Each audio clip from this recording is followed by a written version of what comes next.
Fantasy Football Warriors, we are back, baby. Back week 2, NFL season 2024.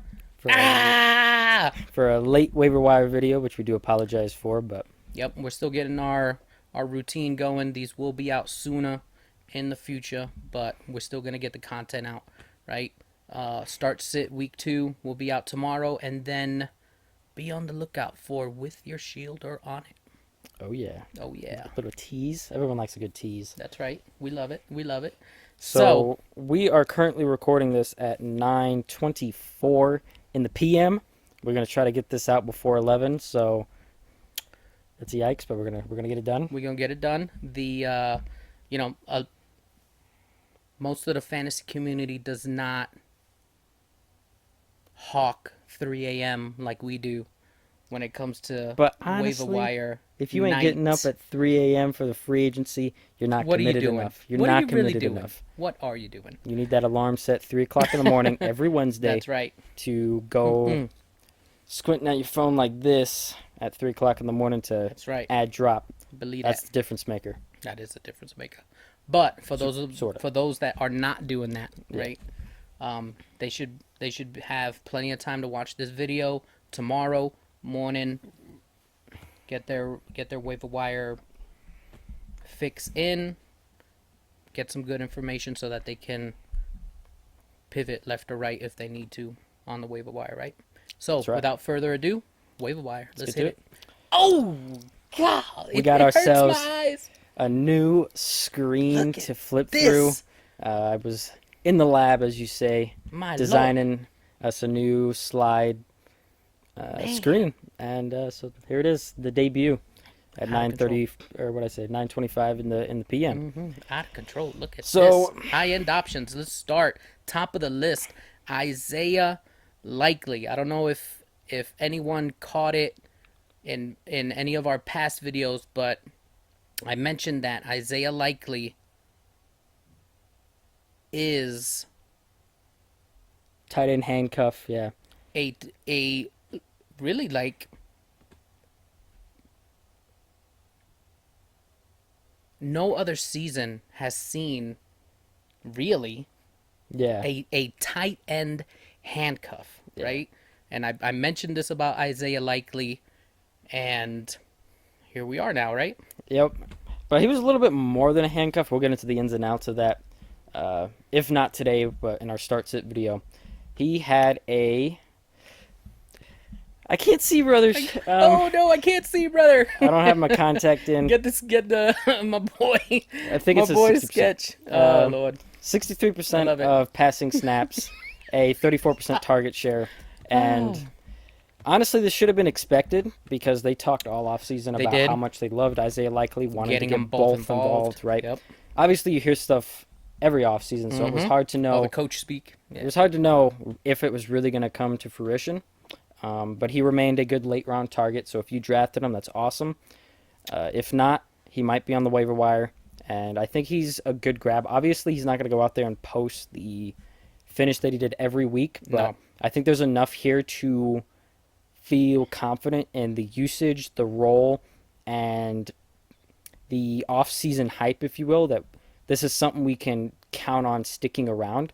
Mark Andrews was bracketed out of the game. That was the Chiefs' defensive game plan. Was Yes. just there was like 3 defenders on Mark Andrews almost. And every they've done play. it before. Yep. Right. And they've actually done it every single time. If you look at the 6-game splits in which the Ravens have played the Chiefs, he has only had 10 points once, and in each of the other 5 games, he's had less than 10 PPR points. So he gets canceled out in every Chiefs game. This shouldn't be the hair on fire situation that it's been. If you're on fantasy Twitter, which we'll plug ours, the FF Warriors, go follow there at the bottom. Obviously there's been a lot of buzz about it. Mark Andrews will be fine, but I don't think Mark Andrews should be fine should mean that Isaiah Likely is not a high-end target on the waiver wire, because I think there's room for both of them to operate, and I think that you could be starting them both as tight end ones, right? Yeah, this situation it has the potential to drive you crazy It's possible, yeah. because we're not expecting like was said, Isaiah likely to go do this every week. This is still Mark Andrews' team, You would think, right? Yeah. right? This is still Mark Andrews' team. Isaiah likely is not taking over. Now, the situation does need to be monitored, Absolutely. and it definitely can cause for some weeks where it's just a lot of heartache, where you're playing Mark Andrews and it's an Isaiah Likely game, or you think it's going to be an Isaiah Likely game and it's a Mark Andrews game. This does have the potential to cause a lot of headaches. However, I would not be starting Isaiah Likely every week over Mark Andrews. Yeah. If you have Mark Andrews, you need to be putting as much as you can at Isaiah Likely to just in case, because obviously you put like a third, fourth round pick in Andrews. You need to make sure, because if this does completely split and maybe Isaiah Likely just runs away with it, I don't think that's the most likely outcome, but it's still within the range of outcomes, I'd say. If you have Mark Andrews, Isaiah Likely has to be on your bench. Yeah, you need to get him. That's for sure. Absolutely, period. And if you have weak tight end options, Isaiah Likely is probably going to do better than your weak tight end options that you drafted. And you might be thinking, oh, the Ravens are a run first team. Is there going to be enough targets to go around for both of them? There is, because this first week they were not a run heavy team. They actually were like first and third in pass rate. So I think we're going to see a little bit of a different Ravens that aren't so run heavy. Obviously, the game script went into that. They were trailing most of the game, right? So you're not going to see this happen every game, but I think there's going to be more passing and plenty of targets to go around for both of them. So you could be having good weeks from both of them at the same time, because it's not like there is some crazy depth at wide receiver that you're concerned with other than Zay Flowers. So I think we have another situation here where it's kind of like a George Kittle thing too, where George Kittle had seasons where he wasn't really George Kittle fantasy contributor. He was being used a lot to block in the run game. Mark Andrews is a better run blocker than Isaiah Likely. Absolutely. That might be where some games lean towards, is Mark Andrews blocking and they send Isaiah Likely out to catch passes with Zay Flowers. And because really past Mark Andrews and Zay Flowers, who you got over there? Rashad Bateman, I mean, yeah, Nelson but Aguilar, I mean, Justice yeah. Hill out of the backfield. Right. So Isaiah Likely does have good a good outlook, a good future outlook, but just don't Don't panic on don't Mark just Andrews. think just don't just think that he's gonna take over Mark Andrews' role. And I will say, early in the season right now, I could see Mark Andrews having to block a lot more just because the O-line clearly isn't gelling. If you watch the game, like there was a struggle there. But I think I believe in the coaching staff in Baltimore, and I think as the season goes on, the O-line will start to gel more, and Mark Andrews can go back. So we might see kind of the first 3-4 weeks where Mark Andrews is okay, and Isaiah Likely is having a good few games, and then it'll balance out, I think, eventually. But I think we've spent enough time on Isaiah Likely. We'll move on to Jordan Mason. Jordan Mason. Yesterday, Monday night, torched the Jets. I was so happy for him. Absolutely. I was And so happy for that guy. since his rookie season, I believe he came in the same class as Isaiah Pacheco. Those were two running backs that I really keyed on to in that whatever season that was, 2022? I don't know, brother. I would say 2022. Those are two running backs that I just, every time they would touch the ball, even though they were not the starters, I was just like, man, these guys are good. And they both come out and continue to prove it as they've gotten opportunities. So Jordan Mason obviously just had a good week. So he needs to be rostered as a high upside handcuff, because Absolutely. anytime Especially if you got Christian McCaffrey. McCaffrey's not on the field, Jordan Mason is probably Oh, yeah. a He already top proved it. 10, top Like, it's 8 done. running back Yep. every week, right? It is done. However, reports are that Christian could miss another week, Another week. And maybe who more, knows? right? Who So knows Jordan after that, Mason right? is a priority target, maybe even above Isaiah Likely, depending on what goes on with the injury. So if Jordan Mason is on the wire, Get please him. be trying to get him.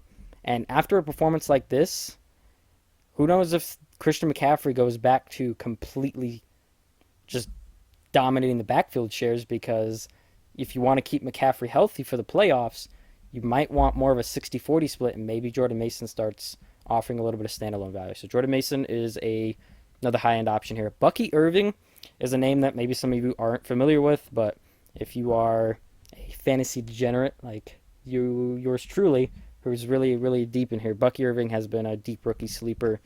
Obviously, Rachaad White is a very poor rusher of the football. Great in the passing game, but a poor rusher of the football. In this game, Bucky Irving got some opportunities late in the game, looking like, okay, I can't read it. You can read it. It was great efficiency to like literally 6.1 for 14 yards. Yes, that's the receptions. 9 carries for They 62 yards. 6.9. Damn it! I lost it, brother.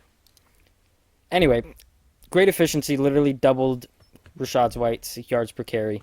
So please be getting him. I think that Bucky Irving could start to push to dominate the rushing shares, and Rachaad White will kind of be relegated to the main passing down back. I think that's an outcome this season, because White just continues to struggle in the rushing attack. It's a different OC. I think Bucky Irving, if he continues to outperform White in the running game to this extent, could be the primary rusher for the Buccaneers by midseason. Like, looked really good, and the numbers back it up. So please be trying to get Bucky Irving if he is not rostered. J.K. Dobbins had another great week, 10 for 135 and a touchdown. I will say, I'm super happy for. well, pretty much, I think it was 70 some odd yards, came off of just 3 carries. And a lot of the other rushes went for like 3 yards or less. So understand that a lot of it was based off of those 3 big plays. You don't want to take it away from him, but just understand that if he didn't hit those, it wouldn't have looked nearly as tantalizing, right? He did lead Gus Edwards in terms of snap and rush share by, I think it was 58 to 42%.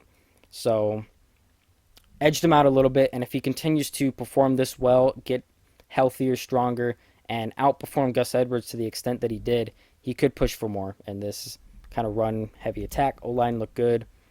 J.K. Dobbins is a good ad if he is not on any rosters. Just understand you're asking a lot for it to continue to go right for him. This is a guy who's coming off an ACL and an Achilles tear.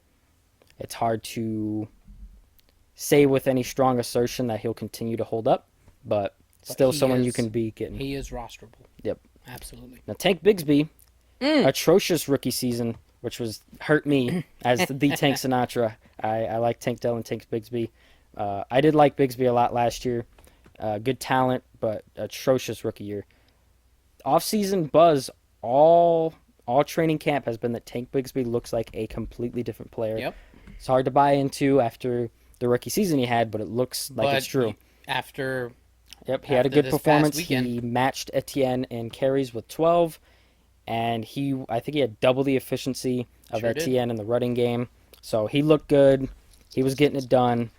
He's someone, because the Jaguars offensive staff has talked about all offseason about wanting to have someone else involved. They don't want Travis Etienne to have that many touches. Etienne himself doesn't want to have that many touches again. They want to keep him fresh. He wants to stay fresh. Yep. This is exactly what they drafted Tank Bigsby for. This is exactly what they wanted to see.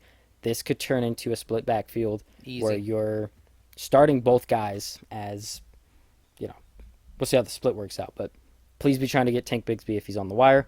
Jaleel McLaughlin is, I'd be shocked to see how many leagues don't have him rostered, because he was a pretty big late round target for just about everyone. But if he's on the wire, please get him. He outtouched Javonte Williams. And that really surprises me, because Javonte Williams, to me, in my mind, was going to be the rusher. Jaleel McLaughlin was going to be the pass catcher, and it kind of flip-flopped. A little bit, but I would say it returns to the norm, and we get more of a traditional split backfield here. But the staff trusts him, and obviously didn't show up big in the box score, even though he had, I think, 15 total touches. But that's because his efficiency, both in the passing game and the running game, were atrocious compared to his season-long averages. So expect those to regress to his mean. Positive regression here. It was so much worse than his entire season-long average that there's no way that holds up. And so you can see the efficiency numbers there. It should regress back to his mean in the coming weeks. The efficiency will go up, and if the touches stay the same, he is someone who's going to be startable every week. Those are our high-end options. Those are the guys I would be putting waiver claims in for if they are on the wire. Okay, so let me ask you this real quick before you go to the next one. If you had to pick between Tank Bigsby and Jaleel McLaughlin, where would you lean? Who would you roster? Full PPR, Jaleel McLaughlin. In a standard league, I would probably lean Tank Bigsby just because I think Bigsby will be more often. I would say Tank Bigsby is someone who's probably going to get more carries, less receptions, whereas Jaleel, I think, as the season goes on, might be more of the passing down specialist, if you will, over Javonte Williams. But I would be trying to get Jaleel McLaughlin just because I think the Broncos' backfield should be far more productive over a season-long pace than the Jaguars will. So, kind of depends. For me, I'd want Tank Bigsby just because, obviously they're both in a split backfield. But I can see a world where maybe Tank Bigsby runs away with the job. See, and I would think the opposite. I could see a world where Jaleel McLaughlin runs just away because with it. Javonte. Yeah. I mean, Sean. There's been a lot to dissect there in terms of the relationship that Sean Payton has with Javonte. We've gotten like maybe 3 great comments the entire offseason from Sean Payton about Javonte Williams, and I mean, I think when we're evaluating talents and the way a coaching staff feels about said talents, I think Doug Peterson and the Jaguars offensive staff is far more in love with Etienne than I feel Sean Payton is to Williams. So, I don't know. I don't think either one of these guys run away with the job, to be honest with you. So, but I think McLaughlin over the season long has more receptions than Tank Bigsby. And receptions, you can look at whatever stat you want. Receptions are way more valuable than carries on a per-touch basis. So, that's where my lean would go. I would say try to get McLaughlin, and if he's not there, Tank Bigsby is how I would order that. Heard it here first, folks. All right, our mid-tier options. These are guys I probably wouldn't be putting claims for, but getting up at 3 o'clock in the morning to get them off the wire. You not getting up at 3 in the morning to get the human Dortch? You gotta be. Man, let's go. So, Greg Dortch. If we're following off-season training camp news, to be honest, that's the best player in the NFL. There's no person in the entirety of the NFL that had a better off-season drumbeat than the human Dortch. Greg Dortch. He was the most productive Cardinals receiver this week. That includes the tight end. I don't expect that to continue. I think Trey McBride is going to be fine. Marvin Harrison should be fine. Now, obviously, if you've watched other videos, you know I had Malik Neighbors as the one in this class, and that's because when I was evaluating these two, I felt Malik Neighbors had a far more pro-ready talent basis than Marvin Harrison. That doesn't mean Marvin Harrison isn't good. I'm just saying people kind of crowned Marvin Harrison as this like generational prospect, and in his own class, I didn't even think he was the one. But that's neither here nor there. I guess it's a bit of a hot take, but I know there are GMs around the league that felt the same way. I know Steve Smith felt the same way. So just understand that if you don't trust my credibility as an evaluator, you should probably trust Steve Smith as an evaluator. He also had Malik Neighbors as the one. That's neither here nor there. That's me taking a little victory lap. But Marvin Harrison should be fine. And the targets didn't come downfield. That's not what we expect from Greg Dortch. But he's someone in PPR who can stack receptions, get into the end zone maybe, get some yardage. He is a classic flex play amongst injuries, bye weeks. He's a good player too, and this should be a productive offense. Just Greg Dortch, quality player. Probably not going to set the league on fire, but he's a good option. Needs to probably be rostered in every league. Oh yeah, he needs to be rostered. Now, Alec Pierce, I definitely wouldn't put a claim in because Josh Downs is expected back at some point. Yep. That's going to muddy the waters between him and A.D. Mitchell. Now, if we're talking about slot percentage, which... Sorry, I'm burpy. If we're talking slot percentage, A.D. Mitchell ran more routes from the slot here in this game and Josh Downs in his rookie season ran, I think, over 80% of its routes from the slot. So that's kind of where we can start to look. I doubt the rookie and A.D. Mitchell gets benched. I would expect that to be Alec Pierce. So I wouldn't go crazy here, but we don't know when Josh Downs is going to be back, and at the end of the day, he had a pretty productive day here. He only completed 9 passes, or in Anthony Richardson, that is. So I wouldn't go crazy with it, but obviously the weekly ceiling here with Alec Pierce is absolutely there. Yeah, especially if he continues his outside role opposite Pittman, Josh Downs comes back in the slot. Maybe A.D. Mitchell doesn't eat into anything. Yeah. Right? Don't know. Like I said, I would doubt A.D. Mitchell as the rookie gets benched, though, just because that's more of a guy that staff brought in, whereas Alec Pierce, I think, came in a few years ago and hasn't really blossomed. And from a talent perspective, I've got my qualms with A.D. Mitchell as a talent just because he looked like he takes plays off and stuff like that. But from a talent perspective, he is way more talented than Alec Pierce is. So I expect, if we're talking about players on this team that could ascend late, it's absolutely A.D. Mitchell and Josh Downs and not Alec Pierce. But until that time, he has a weekly ceiling. Obviously, he hit on that really great play from Anthony Richardson where he slipped and then still sent it like 60 yards down the field. You take that one play away, that touchdown, and 60 yards is gone, and then it's just 2 receptions for something, right? But at the end of the day, like I said, Anthony Richardson only completed 9 passes. That's not going to happen most games. You know how ridiculous only completing 9 passes is? Yeah. So with total receptions going up from the quarterback going up, then you can expect that Alec Pierce probably sees a couple more receptions, and then we're seeing something that looks a little more sustainable. So Right. I would add him probably Demarcus Robinson. Demarcus Robinson. Let's He- talk about Puka. Honestly, a little more of a priority with Puka Nacua going out on IR. I made this slide before Puka got put on IR. I still think that puts him in the mid tier here, but if you wanted to put a waiver claim in for him, I would, because Puka's going to be out at least 4 games at this point. And Demarcus Robinson, if you remember last season from weeks 13 to 17, had a pretty productive few weeks there, averaging 15.8 points per game in PPR scoring. So that's absolutely in the range of outcomes. Yeah, and they have other wideouts there, but I think Demarcus Robinson's definitely the lean here. Yeah. So get Demarcus Robinson on your roster. I think he could have some good weeks here as long as Puka's out. Jalen McMillan, rookie for Tampa Bay, had a great camp. Another person, if you were paying attention to camp, you knew about. Don't go crazy with this once again. He needs an injury to do anything, Yeah, but he doesn't have. he actually played more snaps than Chris Godwin and Mike Evans. So, like, he was on the field. They trusted him.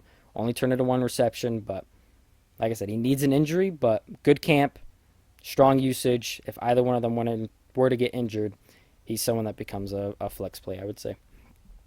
Now, Jeff Wilson and Jalen Wright are actually people I added today. You could argue that they should be in the high-end option, but until we know what's going on with Devon Achane and Raheem Mostert, I just want them in the mid-tier. Yeah. Put in a claim for him if you have to. My lean is Wilson. Jalen Wright was a healthy scratch this week. Jeff Wilson got the start ahead of him as the third. I expect it to happen once again. If either one of them misses, Jeff Wilson is probably the primary benefactor. It's someone they trust, someone that's been there, someone that's been productive. Yes, sir. So, but get either one of them on your roster. They should probably be rostered for the rest of the season because Achane and Mostert haven't been the perfect picture of health. They're a little banged up. I don't know if they're going to miss. I wouldn't be worried about it if they were playing Sunday, but they play this Thursday. So that kind of adds a little bit of okay, well, if they're banged up enough, then maybe they don't play, right? Maybe. So I would be getting Wilson and Wright until we know what's going on there with those injuries. Yeah, for sure. Low end. The low end options Tucker do not spend a waiver claim. These are 3 o'clock in the morning. No. Don't do that. Ads. You might not even have to get up at 3 o'clock in the morning to add these people. Probably not. Tucker Kraft, obviously, you're not starting until Jordan Love gets back, but the big question there was Luke Musgrave, Tucker Kraft, what's going on in that tight end room? It's Tucker Kraft. He played like 96% of the snaps. Musgrave only played 26%. Still only both had 2 targets, so it didn't turn into anything. Yeah, But and that's what I was gonna say. With all those wideouts over there that they can throw to, tight ends are kind of like we'll see, right? But a tight end playing 96% of the snaps is yes, that's like what you top want 3 to in the league get you this to week. So he fantasy needs to be contributors. rostered. Right. A tight end playing that many snaps. So, like I said, don't put a waiver claim in for him. Just add him. Braylon Allen, you don't need to put a waiver claim in for. I wouldn't think either. If he's on the wire, he needs to be rostered in every single league. He has immense upside as a good talent, as a productive training camp. He's got it all. Direct backup to Brees Hall. He needs to be rostered. High upside handcuff here. Marshawn Lloyd. Marshawn Lloyd. He should be returning in the coming weeks. If you drafted Josh Jacobs, Marshawn Lloyd should be on your roster already. If not, shame on you. I guess you could say that, yeah. There was times, especially in the game, where Josh Jacobs did struggle. He found his footing later in the game, but amidst that struggle, they leaned on Emmanuel Wilson at times to kind of add a spark, and he looked good in those few carries. Only 7 total opportunities for Emmanuel Wilson. Isn't a ton, but you can expect that once Marshawn Lloyd comes back, those are the 7 opportunities for Lloyd. That's enough touches there where I think he needs to be on rosters, and he could push for more. Understand, this is the first time in like Matt LaFleur history that Josh Jacobs, any running back, has gotten that large of a share of the running back touches. I don't expect that to continue. I would expect Marshawn Lloyd being healthy and back and working his way, because he missed a lot of training camp, working his way into a role. I would expect we get a little more of an even split, maybe 60-40, Right. 7-30, with obviously a lot of upside if something were to happen to Jacobs. Wando Robinson, My baby boy. sweet baby boy Wando Robinson. He did it. He did it. He did it. What did he do? He had a great game, and all the promise of Wandale Robinson coming back and actually being a contributor to the team actually happened. Great game's a little bit of a stretch for me, but 31% target share in week 1 that led the team. 11.8 PPR points. Nothing crazy, but No, that nothing is crazy. startable. Malik Neighbors is going to continue to ascend here, but I think both Neighbors and Wandale this week against the Commanders are in great spots, and I think they need to be rostered, and I think those are the top 2 targets on the team. Yeah. If Dable Easy. ever gets this offense going, if Jones ever stops being a bottom of the league quarterback, you've got a good option in Wandale. But like I said, low-end option. Doesn't necessarily need to be rostered, but I think he could be rostered. Yep. That's what I wanted to see out of Wandale, was just come out, have the target share, have the game that he had, even if it was only 11.8 PPR points, whatever. Still what I wanted to see. Absolutely. So, if you're streaming, I'm sorry this early, but Damn it. there are actually a few good options here with Baker Baker. Mayfield against the Lions. That has shootout potential. Baker Mayfield looked excellent. Yes, he did. Good for freaking Baker Mayfield. Always like Baker Mayfield. He gets a bad rap, but He does. always like Baker Mayfield. That's just a good guy. Glad to see him finding success with the Bucks. Lions are obviously a premier matchup. Good defense. Played well on Sunday night. But I expect the Bucks and the Lions to have shootout potential here. With that becomes high upside for Baker Mayfield. And with that, on the opposite side, Jared Goff, if he's on the wire, he becomes a good streaming option as well. And Matthew Stafford Matty against the Stafford Cardinals. At the Cardinals. That has good shootout potential. Neither one of those defenses are crazy strong. Both offenses should be good. Matthew Stafford is a good streaming option this week as well. Now, I will throw Daniel Jones in the mix. I know you don't want to hear it. I don't want to hear it. I'm disgusted saying it. But the Commanders in the last 17 games have only given up 2 games to 2 quarterbacks in 17 games that didn't finish as a top 10 fantasy quarterback in that week. There it Daniel is. Jones is trash, but only 2 quarterbacks in 17 games have not finished as a top 10 quarterback. There it and is. Daniel Jones seemingly is only good against the Commanders. So if there was one week this season that I would be like, all right, Daniel Jones should be fine, it would be this week against the Commanders. Maybe this is the fix-it game, I hope. right? So Daniel Jones is a sneaky start as well, rushing upside, good weapons. O-line played a lot better. literally there was 5 sacks in that game. PFF had 4 of them on Daniel Jones. There's only one. Yeah, I know. There was only 1 sack that was on the O line. It's bad. Just understand that us Giants fans are hurt, but it's okay. Moving on into the defenses and special teams here.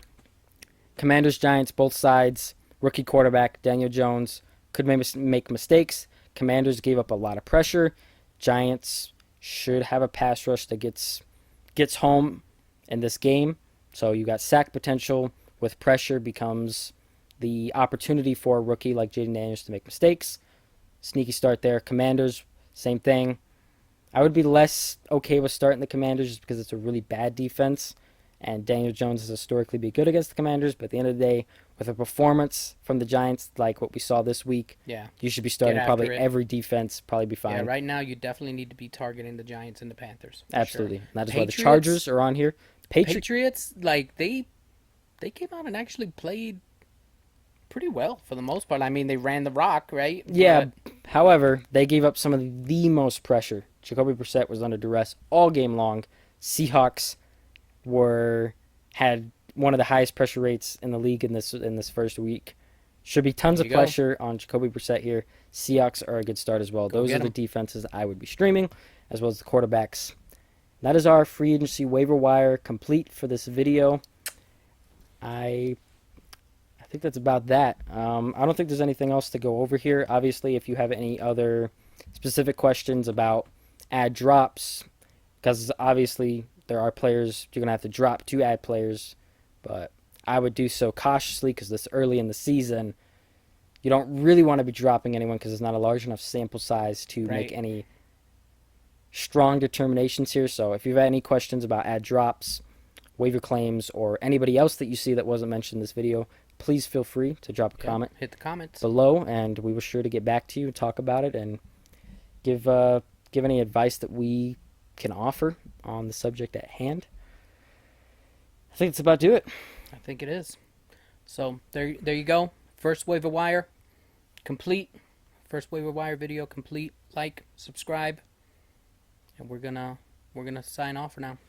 Tank Sinatra, Eddie Bravo. See you next time.